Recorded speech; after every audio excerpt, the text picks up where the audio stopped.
Viganò excommunicated for schism. A press release from the Dicastery for the Doctrine of the Faith declares the excommunication latae sententiae incurred by the former nuncio to the United States, who does not recognize the legitimacy of Pope Francis or of the Second Vatican Council. Vatican News: Archbishop Carlo Maria Viganò, the former apostolic nuncio to the United States of America, has incurred the penalty of excommunication for having abandoned communion with the Bishop of Rome and the Catholic Church.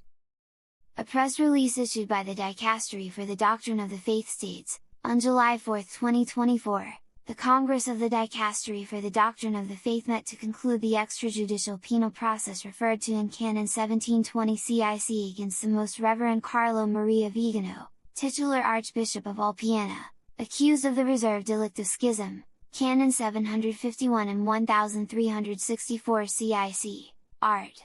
2 SSD.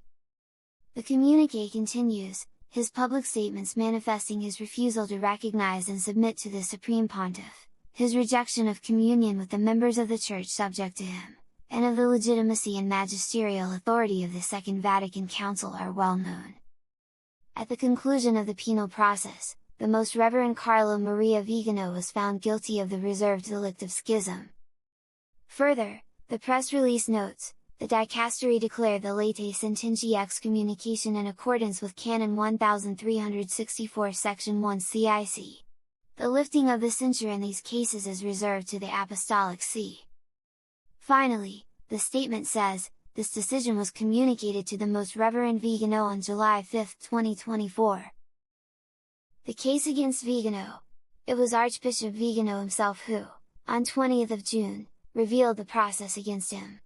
The prelate took to social media platform X to publish the full text of the decree summoning him to Rome to answer the charges against him. The summons offered Viganò the opportunity to defend himself or to appoint an advocate to do so, and to appear in person or present a written defense. As he did not choose to avail himself of these means within the specified time limit, he was assigned a public defender who undertook Viganò's defense according to the norms of law. On several occasions in recent years, the former nuncio to the United States had declared that he did not recognize the legitimacy of Pope Francis or of the Second Vatican Council. Certain crimes in canon law incur an automatic, latae sententiae, penalty from the very fact of having committed the offense. For the delict of schism, the penalty is excommunication. According to the Code of Canon Law, Canon 1331, paragraph 1, an excommunicated person is prohibited from celebrating the sacrifice of the Eucharist and the other sacraments, receiving the sacraments, administering sacramentals and celebrating the other ceremonies of liturgical worship, and from taking an active part in the celebrations listed above.